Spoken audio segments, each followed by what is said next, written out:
Olá, que bom ter sua companhia. Sabe aquela sensação que parece que todo mundo tem, de que existe algo mais, algo além do que a gente consegue ver e tocar?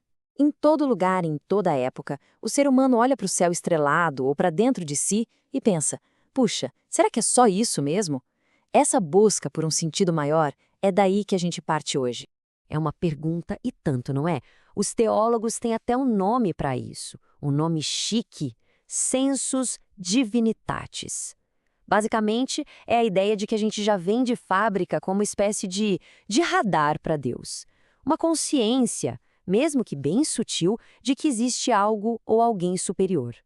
Mas de onde é que vem isso? E é aqui que a coisa fica interessante, porque a perspectiva teológica reformada vira o jogo. A ideia não é que a gente, com o nosso esforço, consegue encontrar Deus. É justamente o contrário. O conhecimento de Deus não é uma conquista nossa, é um presente. É Deus quem se mostra para nós. E a palavra que amarra tudo isso é revelação.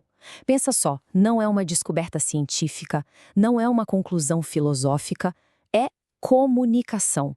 É Deus tomando a iniciativa de se apresentar, de dizer: ei, eu estou aqui. É um presente, não uma conquista. Certo? Então, se o conhecimento sobre Deus vem por meio de uma revelação dele, isso muda completamente as regras do jogo. Essa ideia bate de frente com muitas outras formas de pensar que a gente tem por aí. Por exemplo, o filósofo grego Protágoras disse que o homem é a medida de todas as coisas. Imagina tentar medir uma sala com uma régua de borracha, que estica e encolhe. Não funciona, né? Se nós somos o padrão, tudo vira relativo. A teologia inverte isso e diz: não, Deus é o padrão fixo. Então, qualquer conhecimento verdadeiro sobre ele tem que necessariamente começar com ele, não com a gente. E essa frase aqui, ela resume tudo. O impacto disso é gigantesco. Significa que a gente não pode simplesmente inventar um Deus que se encaixe nas nossas vontades, um Deus à la carte. Para conhecer o Deus que de fato existe, a gente precisa parar, ouvir e prestar atenção no jeito que ele mesmo decidiu se apresentar. Ok, mas como ele fez isso na prática? A teologia costuma falar em dois grandes canais, duas formas principais que essa revelação acontece. De um lado temos a revelação geral. Pensa nela como uma transmissão em canal aberto, para todo mundo, em todo lugar. Do outro lado, a revelação especial, que é mais direcionada, mais específica, como uma mensagem direta, que a gente encontra nas Escrituras e de forma perfeita na pessoa de Cristo. Vamos mergulhar primeiro na revelação geral. Como é que o mundo, a natureza, pode nos falar sobre Deus? Basicamente, ela se manifesta de três jeitos. Primeiro, a própria criação, a imensidão do universo, a complexidade de uma célula. Uau! Segundo, a nossa consciência, aquela vozinha lá no fundo, sabe, que diz o que é certo e errado. E terceiro, a providência, que é ver a mão de Deus agindo e sustentando tudo na história e na natureza. Esse versículo do Salmo 19 é perfeito para isso. É quase poético, né? Olhar para a criação é como ver um grande testemunho. A gente não vê o Criador, mas vê o trabalho dele. E isso nos diz muito sobre seu poder, sua sabedoria e sua beleza. E essa analogia do aleijadinho é sensacional. Mesmo que a gente nunca tenha encontrado o artista, ao olhar para as esculturas dele lá em Minas Gerais, a gente vê o seu estilo, sua marca, sua genialidade. A obra grita quem é o artista. Da mesma forma, a criação é como a assinatura inconfundível de Deus em tudo que existe. Ok, tudo isso é lindo, mas aqui a história dá uma virada. Tem um porém. Se a assinatura de Deus está em todo lugar, por que o mundo está do jeito que está? Por que isso não é o bastante? A resposta da teologia está no que chamamos de a queda. O pecado agiu como um vírus que não só danificou a criação, mas também o nosso aparelho receptor. O problema não está na mensagem que o universo envia, mas na nossa capacidade de entendê-la. A gente acaba adorando a obra, a natureza, o dinheiro, nós mesmos, em vez de adorar o artista. Por isso, essa revelação geral nos torna indesculpáveis, mas ela sozinha não pode nos salvar.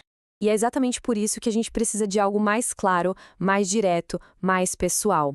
É aqui que entra em cena a revelação especial, que chega ao seu ponto máximo.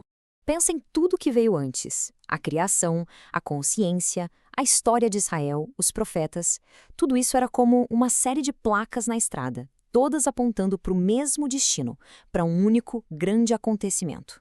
E esse destino é uma pessoa, Jesus Cristo. Se a criação é a assinatura de Deus, Cristo é a própria face de Deus. Ele não é só um reflexo, um eco. Ele é, como diz o texto, a expressão exata do ser de Deus. É a revelação em altíssima definição. Essa é a ideia central. O Deus que era invisível agora tem um rosto. O que era um sussurro na criação se tornou uma voz clara e audível em Jesus. Conhecer a Jesus é conhecer o Pai. Ponto final. Uau! Isso é profundo.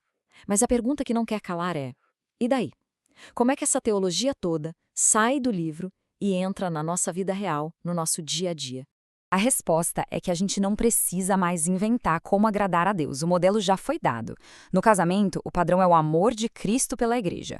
No trabalho, o padrão é servir com excelência, como se o chefe fosse o próprio Deus. Na família, é honrar os pais como Cristo honrou o Pai. O mapa do tesouro já nos foi entregue. E a grande sacada é essa. Glorificar a Deus não é um exercício de criatividade nossa. Não é sobre o que a gente acha que Ele quer. É sobre olhar para o padrão que Ele revelou em Cristo e simplesmente seguir esse padrão. No fim das contas, a gente fica com dois caminhos. Apenas dois. Ou a gente constrói nossa vida e nosso entendimento de Deus com base no que Ele mesmo revelou, ou a gente vai acabar inventando um Deus à nossa própria imagem e semelhança. E isso nos traz de volta à nossa pergunta inicial. O conhecimento de Deus é uma conquista, um troféu que a gente ganha por mérito? Ou é um presente que a gente recebe de mãos abertas? Porque se for um presente, a nossa postura muda por completo. A gente para de tentar escalar e simplesmente aprende a receber. Fica aí a reflexão. Muito obrigada pela companhia.